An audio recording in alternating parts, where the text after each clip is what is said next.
क्या आपको शुगर है या मधुमेह की शिकायत है? आपके सभी जोड़ मांसपेशियां दर्द करते हैं, आप रेस्ट भी कर रहे हैं, डॉक्टर से सारी परामर्श लेकर दवाइयां भी ले रहे हैं, पर क्या कारण है कि ये सभी दर्द ठीक होने में बहुत ज्यादा समय ले रहे हैं? तो इन सब की एक वजह आपकी बढ़ी हुई शुगर भी हो सकती है। तो आज का वीडियो आपके बहुत काम का होने वाला है, क्योंकि आज हम जानेंगे ऐसे 7 खाद्य पदार्थों के बारे में जिनके सेवन की वजह से आपकी शुगर बढ़ सकती है या नियंत्रण में आने में समस्या हो सकती है। इसलिए इस वीडियो को अंत तक अवश्य देखिएगा। अगर आप इस चैनल पर नए हैं इसे सब्सक्राइब अवश्य कर लें। मैं हूं आपका फिजियोथेरेपिस्ट डॉक्टर अभिनव चतुर्वेदी, रूपरानी हेल्थ केयर आगरा से। सबसे पहला खाद्य पदार्थ है आपका कॉर्न। कई लोग इसका सेवन बहुत ही मजे से करते हैं, पर आपको मैं एक बात बता दूं, कॉर्न के अंदर फाइबर की मात्रा बहुत ही कम होती है।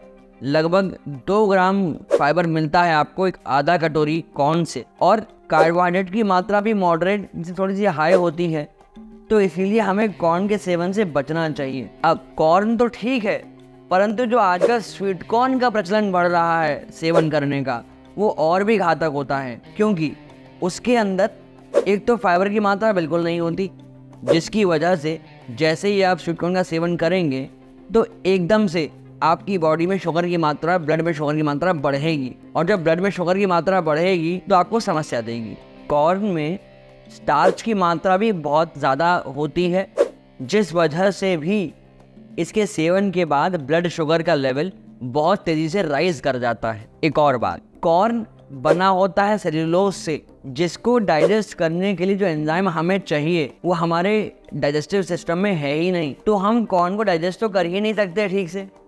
इसीलिए भी कॉर्न का सेवन हमें नहीं करना चाहिए। आपको एक सरप्राइजिंग साइड इफेक्ट बताता हूँ कॉर्न के सेवन का। कई बार ये देखा गया है, जब लोग अत्यधिक कॉर्न का सेवन करते हैं तो उसकी वजह से उन्हें स्किन एलर्जीज भी हो जाती हैं। स्किन पे रैशेस हो सकते हैं, म्यूकस मेम्ब्रेन की स्वेलिंग हो सकती है, नौजिया, यहाँ तक कि कई लोगों को तो वॉमिटिंग तक हो गई है।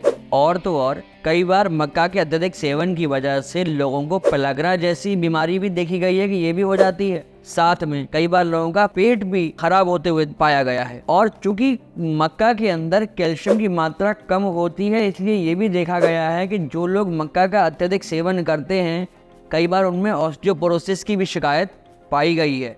इसलिए अंत में मैं यही कहूँगा, इसका सार जो है कि मक्का का सेवन आप करें। मैं ये नहीं कह रहा कि आप मक्का का सेवन बिल्कुल ना करें, मगर मॉडरेशन में, एवरेज मात्रा में मक्का का सेवन करें, जिससे कि आपका जो स्वास्थ्य है वो भी अच्छा बना रहे, आपको जो मक्का का सेवन करने की इच्छा है वो भी पूरी होती रहे, आप स्वस्थ बने रहें। अगर आपको ये वीडियो अच्छा लग रहा है तो इसे लाइक अवश्य कर दें। अगला जो खाद्य पदार्थ है वो है वेजिटेबल जूस। कई लोग ये मानते हैं कि अगर उन्हें डायबिटीज है तो उन्हें वेजिटेबल जूस अर्थात सब्जियों का जो जूस बनता है उसका सेवन करना चाहिए। या आजकल बहुत प्रचलन में आ रहा है कि सुबह सुबह लोग पार्क में टहलने जाते हैं और फिर सब्जियों का जूस पीते हैं, क्योंकि कई सारे वेंडर जो हैं, जो ठेल लगा के बाहर खड़े हैं पार्क के, वो मिक्स सब्जियों का जूस देते हैं। मैं कहूँगा इस पर ध्यान दीजिए, क्योंकि जब भी सब्जियों का जूस निकाला जाता है तो उनके अंदर से सारा फाइबर तो निकल ही जाता है, रह जाती है उनके अंदर सिर्फ शुगर। तो जैसे ही आप उस सब्जियों के जूस का सेवन करते हैं, आपके ब्लड में एकदम से सडन राइज होता है शुगर का। जो लोडिंग है, जो ग्लाइसेमिक लोड है आपके ब्लड का, वो बहुत बढ़ जाता है। अर्थात एकदम से आपके ब्लड में शुगर जल्दी पहुंचती है और अधिक मात्रा में पहुंच जाती है, जिस वजह से आपका शुगर लेवल बहुत बढ़ सकता है, आपको समस्याएं हो सकती हैं। इसीलिए सब्जियों को पकाकर खाना चाहिए, ना कि उनका जूस निकाल के सेवन करना चाहिए। अगर आपको भी कोई दुविधा लग रही है, समस्या है इस प्रकार की, कोई संशय है मन में, तो हमें कमेंट सेक्शन में कमेंट कीजिए। हम प्रयास करते हैं आपकी उस दुविधा का हल आपको अवश्य दें।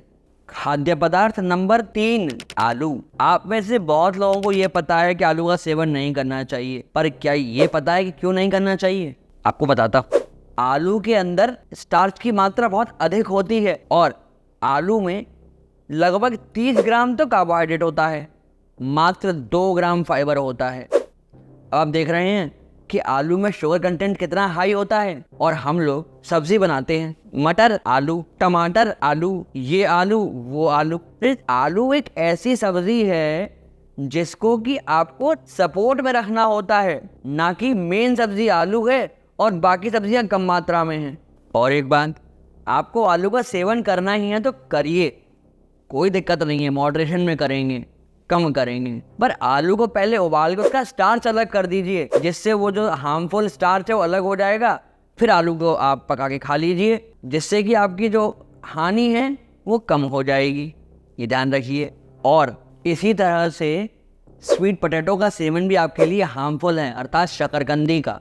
शकरकंदी का जो ग्लाइसेमिक इंडेक्स है वो होता है 54, ये घातक है आपके लिए, और इसका ग्लाइसेमिक लोड होता है 11.3। अर्थात जैसे ही आप शकरकंदी का सेवन करेंगे आपके शरीर में अत्यधिक मात्रा में शुगर जाएगी और बहुत तेजी से इन्फ्यूज होगी आपके ब्लड के अंदर, जिस वजह से रैपिड सडन राइज हो सकता है आपकी ब्लड शुगर लेवल्स का, और आपको समस्या हो सकती है, हानि हो सकती है।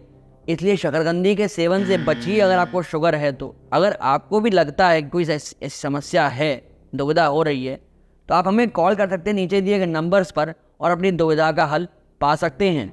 जो अगला खाद्य पदार्थ है वो है वाइट ब्रेड। वाइट ब्रेड का भी ग्लाइसेमिक इंडेक्स बहुत हाई होता है, अर्थात जैसे ही आप ब्रेड का सेवन करेंगे आपकी ब्लड में बहुत तेजी से शुगर की मात्रा बढ़ेगी। क्योंकि जब वाइट ब्रेड का प्रोडक्शन होता है, इसको बनाया जाता है, तो इसको बनाने में बहुत ज़्यादा मात्रा में स्टार्च का प्रयोग होता है, फैट बहुत अत्यधिक होता है।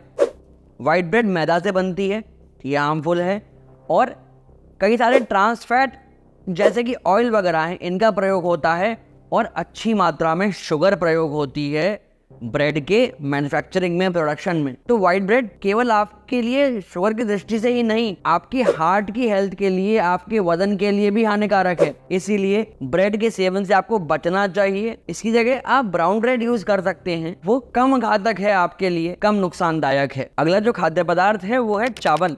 लगभग हर घर में ही चावल का प्रयोग होता है, 99% जनता चावल खाती ही है, उसका सेवन करती ही है। पर हमें ध्यान ये रखना चाहिए कि हम जो चावल यूज़ कर रहे हैं वो पॉलिश्ड नहीं हो, क्योंकि वाइट राइस का जो ग्लाइसेमिक इंडेक्स है वो बहुत हाई होता है, जिस वजह से चावल का सेवन आप कर रहे हो अगर, और आपको डायबिटीज़ है, तो ये आपके लिए घातक है। बहुत तेज़ी से आपके ब्लड में शुगर का लेवल बढ़ सकता है, आपको नुकसान हो सकता है। करना क्या चाहिए आपको, इसकी जगह आप सेवन करें ब्राउन राइस का, और चावल को पहले उबाल लें और उससे पहले भिगो लें। जब आप चावल को भिगो के रखेंगे तो उसका जो स्टार्च है, जो मांड है, वो निकल जाएगा, उसे अलग कर दीजिए। फिर चावल को बॉईल करिए और फिर पकाइए, जिससे कि आपके राइस में जितना भी स्टार्च है, जितना भी शुगर है, वो कंटेंट अलग हो जाएगा, आपको नुकसान नहीं होगा और आप चावल का सेवन भी कर सकेंगे। हमारे देश में कई जगह, विशेषकर पहाड़ी इलाकों में या तटीय इलाकों में, चावल का सेवन बहुत ज़्यादा होता है। वहाँ पर लोग रोटी का सेवन कम करते हैं, या अन्य जो न्यूट्रिटिव पदार्थ हैं उनका सेवन बहुत कम होता है। कई बार ये भी देखा गया है कि लोगों में कैल्शियम की मात्रा या कैल्शियम की भी कमी पाई जाती है। तो कैल्शियम की कमी को कैसे पूरा किया जाए शरीर में, उसके लिए हमें कुछ खाद्य पदार्थों का सेवन करना चाहिए। इस पर एक पूरा वीडियो अवेलेबल है, जिसका लिंक हम आई कार्ड में ड्रॉप कर रहे हैं। इस वीडियो के बाद जाकर आप उसे भी अवश्य देखिएगा। अंत में आते हैं कुछ फल जो कि आपके सेवन के लिए घातक हो सकते हैं, आपके स्वास्थ्य के लिए घातक और हानिकारक हो सकते हैं। आपको इनके भी सेवन से बचना चाहिए। इसमें सबसे पहला है केला। केले का जो ग्लाइसेमिक इंडेक्स है वो 51 होता है, ये मॉडरेट लेवल का ग्लाइसेमिक इंडेक्स है। 50 से ऊपर का ग्लाइसेमिक इंडेक्स नुकसान कर सकता है, और 54-55 से ऊपर का जो ग्लाइसेमिक इंडेक्स है वो बहुत ही हानिकारक होता है। तो यहाँ केले का जो ग्लाइसेमिक इंडेक्स है वो है 51, ये मॉडरेट स्तर का है, आपको नुकसान कर सकता है। आपको अगर केले का सेवन करना ही है तो हद से हद 1 या 2 केले का सेवन आप करें, और वो भी अंतर रखें। एक केले का सेवन करने के बाद थोड़ी देर रुकें, फिर दूसरे केले का सेवन करें, जिससे कि आपके शरीर में, आपके ब्लड में जो शुगर राइज कर रही है वो कम मात्रा में राइज करे, आपको नुकसान नहीं हो। क्योंकि जब आप इकट्ठा 2 केले खाएंगे तो बहुत ज़्यादा क्वांटिटी में आपके ब्लड में शुगर की मात्रा बढ़ जाएगी, जो आपके लिए नुकसानदायक हो सकती है। केला जितना ज़्यादा पका होगा उतना ही ज़्यादा आपके लिए घातक है, एक पके हुए केले का जो ग्लाइसेमिक इंडेक्स है वो 57-58 पहुंच जाता है। तो देखिए ये कितना ज़्यादा घातक है। इसलिए बहुत ज़्यादा पके हुए, बहुत ज़्यादा पीले केले नहीं खाने चाहिए, इससे बचिए। अगला जो फल है वो है आम।